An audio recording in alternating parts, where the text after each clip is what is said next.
नमस्कार, स्वागत है आप सभी का टेरेस हॉटलाइन में। ये कार्यक्रम आप मेरे साथ और कंचन के साथ देखेंगे। अगले आधे घंटे में आपके कोई भी प्रश्न हो, कोई टेक्निकल ट्रेड फंसा हो और कोई भी इन्वेस्टमेंट कॉल हो, आप पूछ सकते हैं इस कार्यक्रम में। कुछ देर में अपने मेहमान से हम चर्चा करेंगे और कंचन मौजूद हैं। और कंचन, आपको भी नवमी की बहुत बहुत शुभकामनाएं। तो वीकेंड पे दिल्ली जाना होगा क्या आपका? नहीं अभी थोड़ा छुट्टियों का कम आभार आता हुआ दिखाई दे रहा है, लेकिन हाँ, बॉम्बे में इस बार हम नवरात्रि, दिवाली, सारे के सारे फेस्टिवल बॉम्बे में मजा लेने वाले definitely. Okay, anyway, yes, Bombay में मजा लीजिए इस बार आप नवरात्रि की सभी को शुभकामनाएं। और अभी काम करते हैं, यहाँ से क्रम शुरू करेंगे प्रश्नों का, उत्तरों का। लेकिन पहले एक बार ज़रा बाजार के स्ट्रक्चर को देख लेते हैं। इट्स 24990। आज सुबह जिस लेवल की बात हुई थी 24,938, निफ्टी का बैंक निफ्टी का लो एग्जैक्टली अभी वही ट्रैजेक्टरी रही। और बात जानते हैं क्या हुई थी कि आपको ट्रेड करना है बिटवीन एजेस, छोटे छोटे ट्रेड्स। 24,938 ये बात हुई थी कि लो रहेगा, बेस रहेगा, यहाँ पे ट्रेड पिक कीजिए। और 25,047 ये है 50 डे एक्सपोनेंशियल एवरेज। और कल की जो बात हुई थी ना, कॉल राइटर्स पुट राइटर्स के बीच में आप ट्रैप्ड हैं, आप देखिए किस तरीके से। इन सब मुद्दों पे बातचीत होगी। आशीष बहती हमारे साथ होंगे इस कार्यक्रम में आपके प्रश्नों का उत्तर देने के लिए। आइए शुरुआत करते हैं इस कार्यक्रम की अब तक की सुर्खियों से, हेडलाइंस से।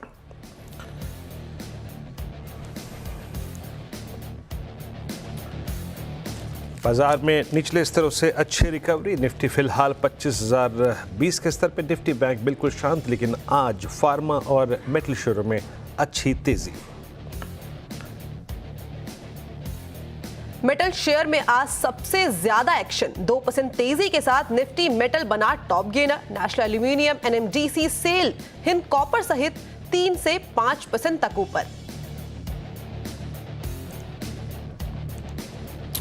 अनुमान से कमजोर नतीजों के बाद टीसीएस करीब 1% नीचे। मार्जिन और आगे की डिमांड आउटलुक से बाजार निराश। इधर मुतला ओस्वाल फाइनेंशियल सर्विसेज और जेपी मॉर्गन ने दिए करीब 5,000 के ऊपर के लक्ष्य। कहा दूसरी तिमाही में आ सकती है रिकवरी।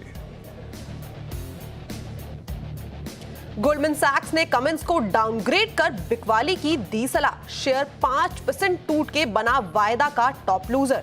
गोल्डमैन सैक्स बोला, CPCB4 ट्रांजिशन के बाद डीजल जनरेट 15 से 20% महंगे। मांग में सुस्ती और सख्त इमिशन नियमों से भी आगे बढ़ेंगी मुश्किलें।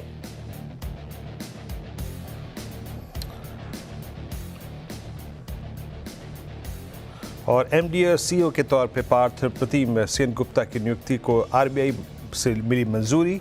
शेयर 8% ऊपर। कार्यभार संभालने की तारीख से गिना जाएगा 3 साल का कार्यकाल।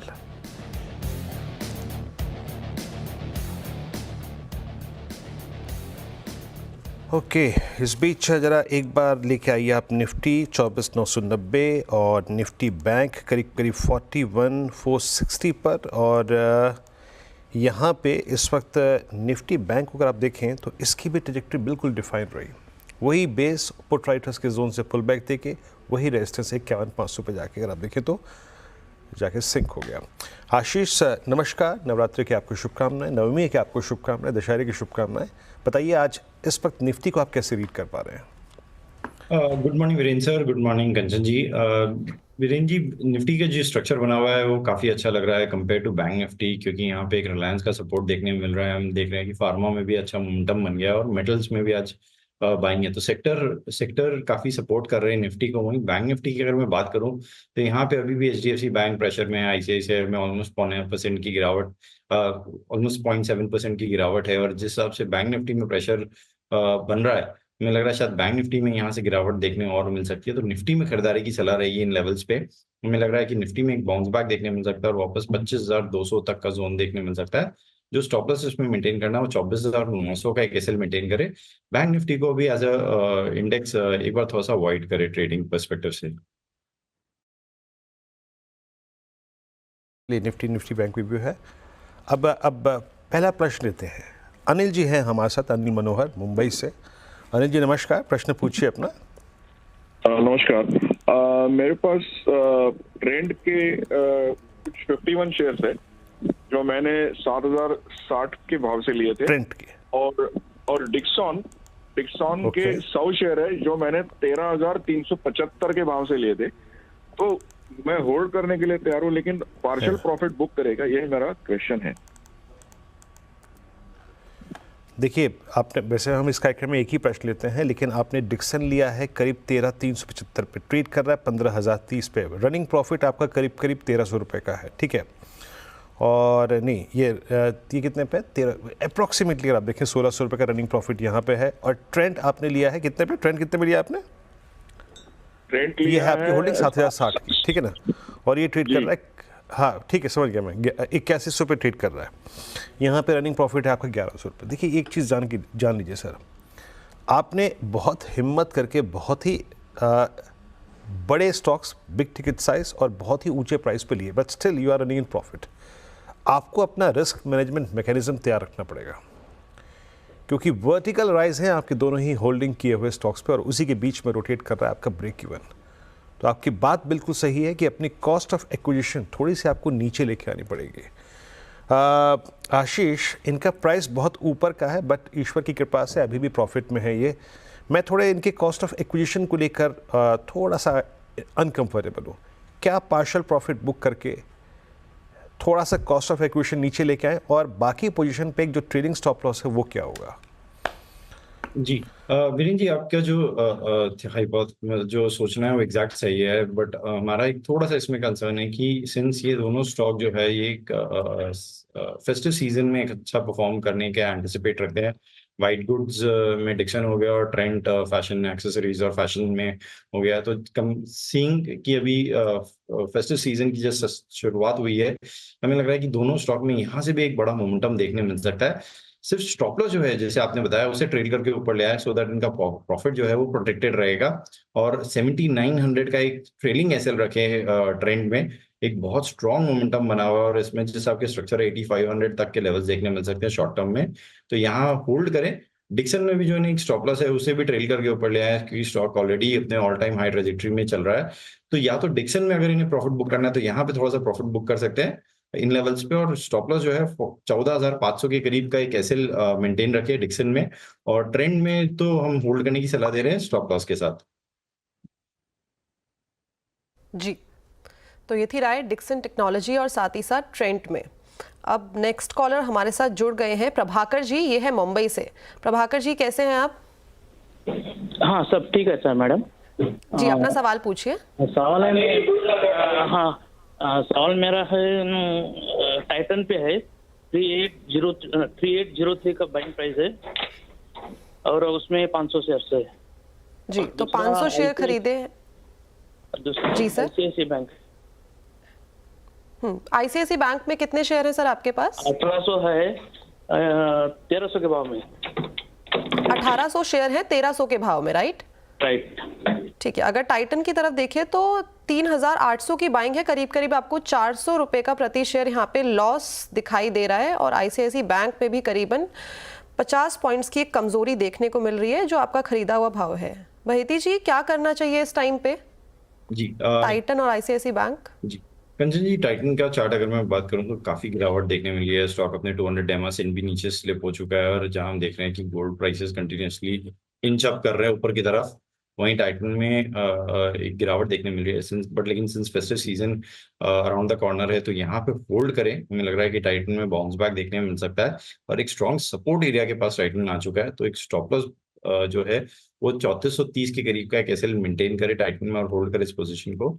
सिमिलरली अगर आईसीआईसी बैंक की मैं बात करूं, तो ये काउंटर थोड़ा सा डिस्टर्ब कर रहा है, और जिस हिसाब से आज भी इसमें गिरावट देखने मिल रही है, एक पुलबैक था लास्ट वीक, लेकिन वो भी पूरा आज फेल होता हुआ देखने मिल रहा है।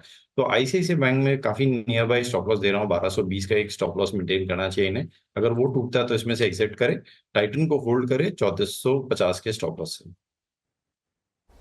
तो ये थी राय टाइटन और साथ ही साथ आईसीआईसी बैंक पे लेवल्स बता दिए हैं कि क्या इस टाइम पे आपको करना चाहिए, और साथ में दोनों के ऊपर हमने कवरेज भी कर ली है। नेक्स्ट कॉलर हमारे साथ हैं सुरेश जी, ये जुड़े हैं अंबाला से। सुरेश जी, क्या सवाल है आपका? जी, तो मैं एक बार सवाल बोल देती हूँ। इनका सवाल है कि कोल इंडिया का जो फ्यूचर है वो कैसा देखने को मिल सकता है। 500 शेयर्स है इनके पास, जो खरीद है उनकी वो है 405 रुपए की, और नजरिया है करीबन 1 से 2 साल का। जी कंचन जी, कोल इंडिया का ओवरऑल स्ट्रक्चर काफी अच्छा बना हुआ है। अगर मैं कोल प्राइसेस की भी बात करूं तो इस मंथ में करीब करीब 8% का इजाफा कोल प्राइसेस में देखने मिला है, इंटरनेशनल कोल प्राइसेस में। और $150 जो एक अहम जोन है रेजिस्टेंस एरिया, उसके बियॉन्ड कंफर्टेबली ट्रेड कर रहा है कोल के प्राइसेस।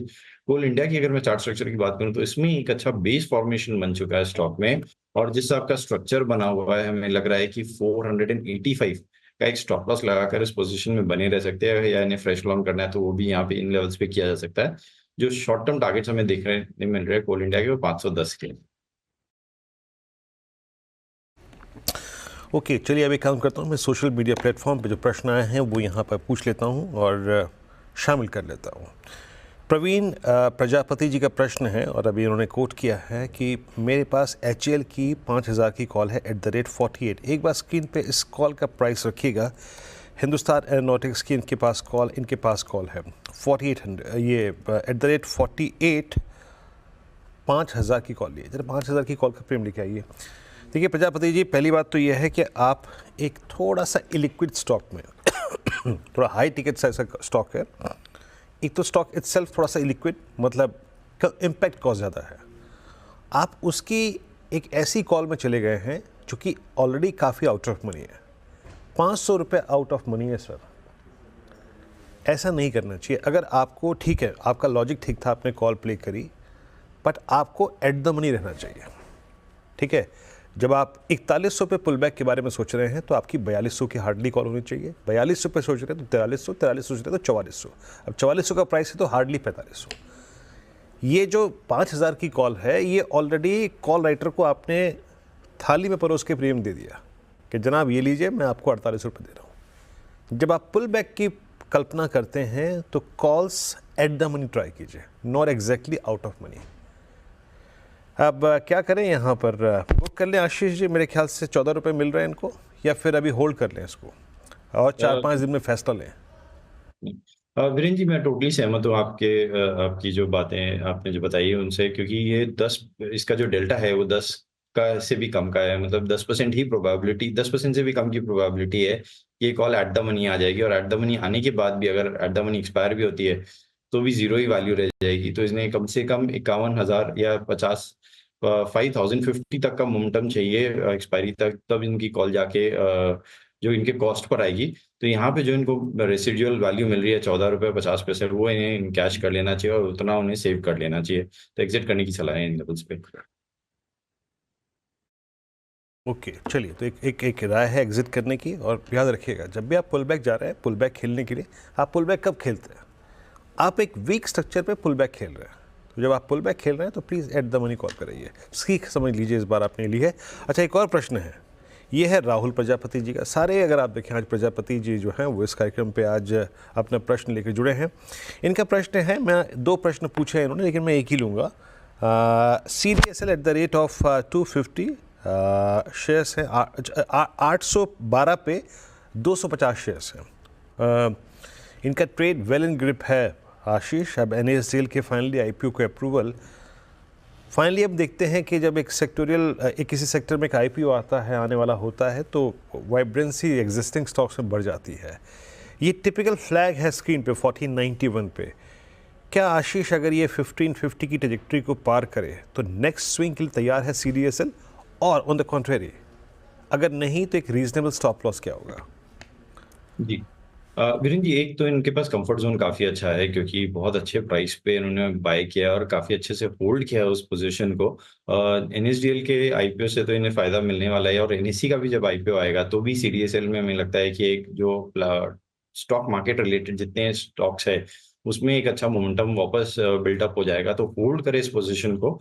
सिर्फ जो स्टॉप लॉस है, जैसे आपने बताया, उसे ट्रेल करके ऊपर ले आया और 1410 के करीब का एक रीजनेबल इसमें स्टॉप लॉस रखे। अगर उसके नीचे जाता है तो एग्जिट कर सकते हैं इस पोजीशन में, बट होल्ड करने की सलाह है ओवरऑल इस पोजीशन को। हमें लग रहा है इसमें इन्हें वापस फ्रेश ऑल टाइम हाई जल्द देखने मिल सकता है। जी, तो ये थी राय CDSL पे। दूसरा प्रश्न है हमारा पुणे से दर्शन जी का। दर्शन जी, क्या सवाल है आपका? जी मेरे SBI के 100 शेयर है 830 के भाव से। जी 830 के भाव से हैं, करीब करीब 30 रुपए का इस टाइम पे डाउनसाइड देखने को मिल रहा है। आशीष सर, क्या करना चाहिए इस टाइम पे SBI के अंदर? जी कंचन जी, एक प्रेशर जरूर रहा है एसबीआई में और कंपेयर इनफैक्ट पूरे के पूरे पब्लिक सेक्टर बैंक्स में। और जहां हमने देखा कि जब लास्ट टाइम बैंक निफ्टी की रैली भी आई थी तो प्राइवेट बैंक्स ने उसे पूरा लीड किया था। सारे पीएसयूज में प्रेशर बिल्टअप था। और अब जब बैंक निफ्टी में थोड़ी गिरावट भी देखने मिल रही है तो यहाँ पे भी प्रेशर माउंट होता हुआ देखने मिल रहा है। तो एक स्टॉप लॉस जरूर मेंटेन करे इस पे और होल्ड करे इस पोजीशन को। 785 का एक स्ट्रिक्ट स्टॉप लॉस रखे, अगर उसके नीचे जाता है तो फिर इसमें से एग्जिट करने की सलाह रहेगी। तो ये थी राय। SBI पे एक प्रेशर बनता हुआ दिखाई दे रहा है, लेकिन स्टॉप लॉस की सलाह और साथ ही साथ होल्ड इस टाइम पे आपको करना चाहिए। चलिए ये वक्त हो गया एक छोटे से ब्रेक का। निफ्टी की बात करें तो 22 पॉइंट्स की हमें एक कमजोरी देखने को मिल रही है, लेकिन वापस से बाजार का हाल जानेंगे और कॉलर्स के सवाल आशीष सर तक पहुंचाते रहेंगे एक छोटे से ब्रेक के बाद। तो चलिए एक बार फिर से स्वागत है आपका ट्रेडर्स हॉटलाइन में। इस कार्यक्रम को आगे बढ़ाते हैं और भी सवाल पूछते रहते हैं। आप सोशल मीडिया पे हमारे साथ जुड़े रहिए, अपने सवाल पूछते रहिए। हम कोशिश करेंगे ज़्यादा से ज़्यादा सवाल अपने गेस्ट तक पहुंचाने की। निफ्टी करीबन 30 पॉइंट्स की गिरावट के साथ इस टाइम पे कारोबार कर रहा है। सेंसेक्स की अगर हीट मैप की बात करें तो करीबन 17 से शेयर्स ऐसे हैं जो इस टाइम पे लाल निशान पे कारोबार कर रहे हैं। चलिए वापस से चलते हैं सवालों की तरफ और लेते हैं मोहित जी का सवाल हमारे साथ जो जुड़े हैं लुधियाना जी से। मोहित जी, आप तक अगर आपको मेरी अगर आवाज आ रही है तो अपना सवाल आप पूछ सकते हैं। हाँ जी, गुड मॉर्निंग। मेरे पास इंडियन ऑयल कॉर्पोरेशन के 1500 स्टॉक्स हैं 77 के प्राइस पे, तो 2 साल के लिए होल्ड कर सकता हूँ। जी, तो IOC के 55 स्टॉक्स आपने बताया, राइट? नहीं 1500 शेयर्स हैं 77 रुपए के भाव में। तो जो मुनाफा इस टाइम पे है करीब करीब हमें डबल होता हुआ दिखाई दे गया है। आशीष सर, क्या करना चाहिए इस टाइम पे? जी कंचन जी, ये स्टॉक अपने 200 डेमा को रीटेस्ट करता हुआ देखने मिल रहा है और जैसे जैसे क्रूड के प्राइसेस बढ़ रहे हैं इनमें प्रेशर और बढ़ता हुआ देखने मिल रहा है। और जहां जहां हम जैसे देख रहे हैं कि महाराष्ट्र इलेक्शंस के डेट्स नजदीक आएंगे, इनमें प्रेशर और बढ़ेगा। तो एक बार हमारी सलाह रहेगी कि इनका जो कैपिटल है उतना ये फ्री कर ले और उतने शेयर्स प्रोपोर्शनेट बेच दे और बाकी जो स्टॉक है उन्हें होल्ड करे 158 के स्टॉप लॉस से। जी, तो ये थी राय IOC पर। लकी जी हमारे साथ जुड़ गए हैं बुलंदशहर से। लकी जी, क्या सवाल है आपका? मैम, हैप्पीएस्ट माइंड है 70 शेयर हैं हमारे 862 के प्राइस पर। 562 के प्राइस पे हैप्पीएस्ट माइंड है लकी जी के पास और 862 के प्राइस पे है, यानी कि करीब करीब 60 रुपए के प्राइस से 60 रुपए कम है इस टाइम पे करंट मार्केट प्राइस से। आशीष सर, क्या करना चाहिए हैप्पीएस्ट माइंड में, क्योंकि एक लगातार डाउन ट्रेंड यहाँ पे हमें देखने को मिला है आज? कंचन जी, एक रैंक अंडर परफॉर्मर रहा है ये स्टॉक और जहां हमने देखा सारे मिड कैप आईटीज ने अभी भी रिसेंट में अपने सारे 52 वीक हाई टच किए। इसमें वैसा कुछ भी नहीं हुआ है और 200 डेमा को भी ये सरपास नहीं कर पा रहा है। कोई भी पुल बैक आता है तो वहां पे सेलिंग देखने मिल रही है और हमारी सलाह यही रहेगी कि कोई पुल बैक आता है तो इसमें से एग्जिट कर लें। तो ये थी राय हैप्पीएस्ट माइंड पर। आगे हमारे साथ जुड़ गए हैं निर्दोष सिंह, ये जुड़े हैं हमारे साथ जम्मू से। निर्दोष सर, अगर आपको आवाज आ रही है तो अपना सवाल आप पूछ सकते हैं। हाँ जी, नमस्कार जी। नमस्कार सर। मैम, मेरा सवाल था अडानी ग्रीन एनर्जी के 85 शेयर्स हैं 1985.76 पे लिए हुए, उसकी क्या राय है आपकी, क्या किया जाए? नजरिया कितने टाइम का है आपका? शॉर्ट टर्म देख रहे हैं, लॉन्ग टर्म देख रहे हैं? नहीं, ऐसा कुछ नहीं, 6 महीने साल कोई दिक्कत नहीं है। अच्छा, ऐसा टाइम फ्रेम ऐसा कुछ नहीं है, लेकिन जिस भाव में खरीदारी की गई है वहां से काफी नीचे आ गया है। आशीष सर, 85 शेयर है करीबन 1985 के भाव में, क्या करना चाहिए? करीब करीब 200 पॉइंट ऑलरेडी नीचे है ये। जी, होल्ड करने की सलाह रहेगी। आई थिंक हमें लग रहा है कि जिस हिसाब से कि साइडवेज कंसोलिडेशन चल रहा है अडानी ग्रीन में, अगर आप पिछले ऑलमोस्ट 7 से 8 महीने का चार्ट देख लेंगे तो ऊपर में 1960 का एक जोन बन गया, 1950 का एक जोन बन गया और नीचे में जो अभी का लेवल है 1770 वहीं पे एक सपोर्ट बार बार ले रहा है और इन्हीं जोन में पिछले 7-8 महीने से वो ट्रेड कर रहा है। मुझे लग रहा है वापस एक स्ट्रॉन्ग सपोर्ट एरिया के पास आ चुका है और यहाँ से एक पुल बैक देखने मिल सकता है। एग्जैक्टली 200 डेमा के नीचे ट्रेड कर रहा है, बट यहाँ से मैं पुल बैक एंटिसिपेट कर रहा है, तो होल्ड करे इस पोजीशन को। एक जो स्टॉप लॉस इन्हें मेंटेन करना चाहिए वो 1720 का एक एसएल मेंटेन करे इस पोजीशन पे। ओके, चलिए अब एक काम करते हैं, एक प्रश्न और लेते हैं। ये regarding future and option straight पे है और ये प्रश्न है सोशल मीडिया प्लेटफॉर्म पे। दिवीज लैब की 6000 की कॉल और at the rate 165 3 lots. Can I look for a target of 2250 on the higher side? Tushar ji का प्रश्न है ये। दिवीज लैब लेके आइए। देखिए दिवीज लैब बहुत स्ट्रॉन्ग मोमेंटम में है और आप अगर इसको ऑप्शंस के थ्रू चेस कर रहे हैं, यस रणनीति बिल्कुल सही है, कारगर है, बट ये मोमेंटम जो है वो चरम पे है, याद रखिएगा। आप एंट्री ले चुके हैं, दैट्स गुड, बट आपका एग्जिट मैकेनिज्म और एग्जिट लेवल तैयार होना चाहिए। आपका बाइंग प्राइस है 165 और ये ट्रेड कर रही है 198 पे। आशीष, ये 6081 अभी भी डे हाई पर है। अभी किस प्राइस पे लॉक करें? क्योंकि मतलब 3 दिन में करीब आप समझ लीजिएगा कि 1000 रुपये का मूव आ चुका है मोटा मोटी। क्या ये अप्रॉक्सीमेटली 10% का प्रॉफिट लेके निकल जाए या फिर किसी स्टॉप लॉस के साथ ट्रेड करें इस ट्रेड को? जी वीरेन जी, एक जैसे आपने बताया एक बहुत शानदार मूव बनाया 3 दिन में, और जहां हम अगर इसका 20 डेमा की भी बात करें तो 5500 के करीब 20 डेमा है इसका प्लेस्ड, और वहां से ऑलमोस्ट 500 से 550 पॉइंट का मूव 2 से 3 ट्रेडिंग सेशन में देखने मिल गया है। मुझे लग रहा है शायद अब इन लेवल्स पे आके कंसोलिडेशन करेगा और वापस इसमें एक ब्रेकआउट मिलेगा, तो फ्लैग पैटर्न का परफेक्ट पैटर्न बनेगा। तो पोल फॉर्मेशन चालू है इसमें और उसके बाद एक फ्लैग का कंसोलिडेशन रहेगा। तो हमारी सलाह रहेगी कि एक बार इन प्रॉफिट इस प्रॉफिट को यहाँ पे लॉक करें, क्योंकि अगर थोड़ा भी कंसोलिडेट कर गया यहाँ पर तो जो कॉल का प्रीमियम है वो काफी इरोड हो जाएगा। और since already out of the eight the money in the money हो चुकी है कॉल, तो यहाँ पे प्रॉफिट बुक कर ले। अगर इन्हें रहना भी है तो थोड़ा डेल्टा शिफ्ट कर ले, ऊपर की तरफ आ जाए और 6150 की कॉल में थोड़ा पोजिशन शिफ्ट कर ले, तो वहां पे जो रिस्क रिवॉर्ड है वो वापस इनके फेवर में हो जाएगा। तो बट ओवरऑल हमारी सलाह रहेगी कि यहाँ पे एक और प्रॉफिट बुक करें। एक बार के लिए प्रॉफिट बुक कर लीजिए सर। और मैं इनफैक्ट मैं आपको बताऊं, जरा please 2 minute रुकिएगा। Divij lab it's ना वन ऑलमोस्ट 200। अच्छा, एक प्रश्न पूछो आशीष जी यहाँ पर। लगभग इनका अगर 168 पे है, 70 से 80, 80 से 90, 100, 30 रुपये का प्रॉफिट है। अगर लक ही आजमाना है अपना तो क्या कोई डेल्टा ड्रिफ्टिंग करें? अब क्या ये जो कॉल 6100 की या 6200 की कॉल पे आ जाए क्या, या फिर रहने दे? वो आइडिया थोड़ा सा रिस्की होगा। नहीं वीरेन जी, अग्री करता हूं मैं आपसे, और 6150 की कॉल में आ सकते हैं, जो आपने बताया उन दोनों की मिड का ही रेंज है। 120 रुपए के करीब ये चल रहा है, और वहां पे अगर ये स्टॉप लॉस जो इनका प्रॉफिट है उतना ही रखे 30 रुपए का, तो इन्हें नो कॉस्ट बेसिस पे एक अच्छा ट्रेड ग्रिप में रहेगा। और यहाँ से अगर ये मूव करता है तो 120 रुपए वाली जो कॉल है वो 45 डेल्टा चल रही है, उसमें मूव अच्छा देखने मिल जाएगा, और वहां पे वो 160 तक का टारगेट रख सकते हैं।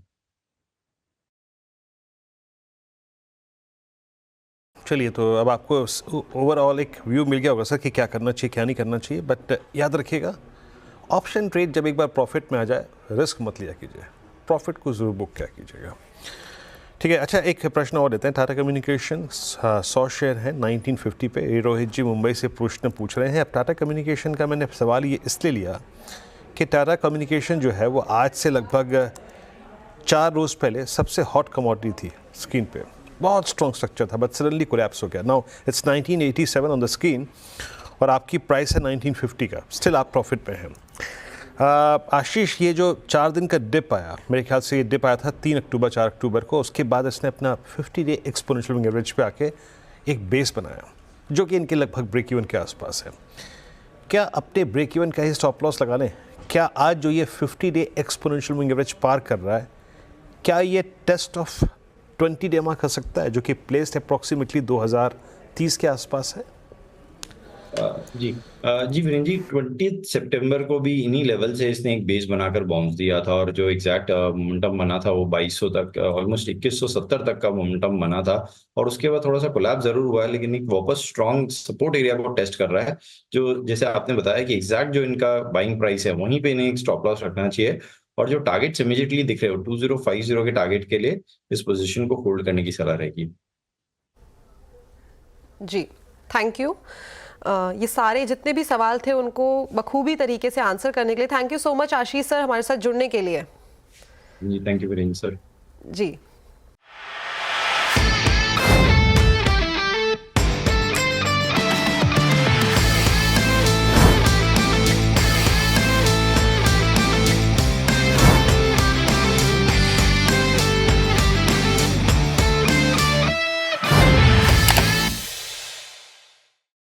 बता दें कि मनी कंट्रोल पर दिए गए विचार एक्सपर्ट्स के अपने निजी विचार होते हैं। वेबसाइट या मैनेजमेंट इसके लिए उत्तरदायी नहीं है। यूजर्स को मनी कंट्रोल की सलाह है कि कोई भी निवेश निर्णय लेने से पहले सर्टिफाइड एक्सपर्ट की सलाह लें।